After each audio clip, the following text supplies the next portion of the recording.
ഇന്ന് ഫെബ്രുവരി 7.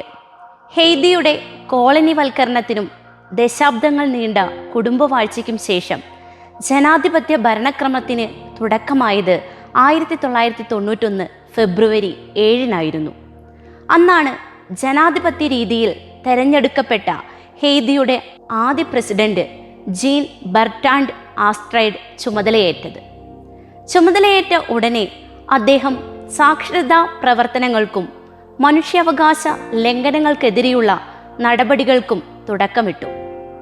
എന്നാൽ സെപ്റ്റംബർ 30 ഒരു അട്ടിമറിയിലൂടെ സൈന്യം അധികാരം പിടിച്ചെടുക്കുകയും ആസ്ട്രൈഡ് രാജ്യം വിടുകയും ചെയ്തു. അമേരിക്കൻ സൈന്യത്തിന്റെ ഇടപെടലിലൂടെ 1994 ഒക്ടോബർ 15 രാജ്യത്ത് വീണ്ടും ജനാധിപത്യം പുനഃസ്ഥാപിക്കപ്പെടുന്നത്. അതോടെ ആസ്ട്രൈഡ് പ്രസിഡന്റ് സ്ഥാനത്ത് തിരിച്ചെത്തി.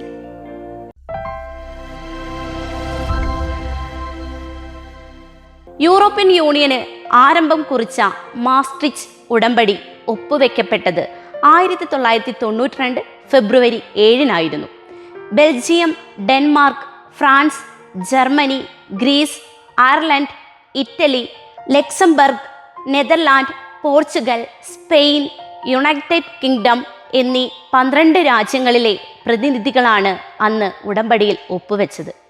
1993 നവംബർ 1 മുതൽ ഉടമ്പടി പ്രാബല്യത്തിലായി.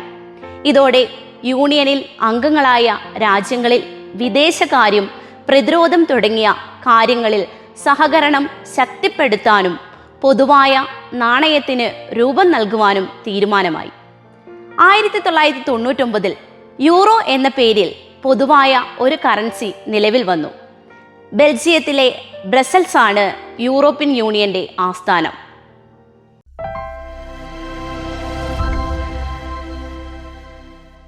ടെസ്റ്റ് ക്രിക്കറ്റിലെ ഒരു ഇന്നിംഗ്സിൽ ആദ്യമായി ഒരു ഇന്ത്യക്കാരൻ 10 വിക്കറ്റുകളും നേടി ചരിത്രം കുറിച്ചത് 1999 ഫെബ്രുവരി 7 സ്പിൻ ബൗളറായ അനിൽ കുംബ്ലെയാണ് ഈ നേട്ടം സ്വന്തമാക്കിയത്.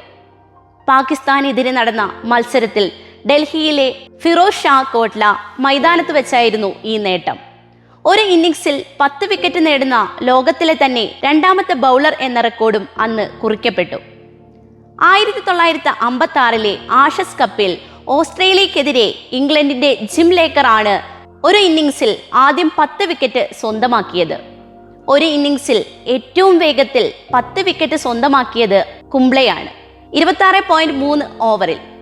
ജിം ലേക്കർ 51.2 ഓവറിൽ നിന്നാണ് 10 വിക്കറ്റ് നേടിയത്.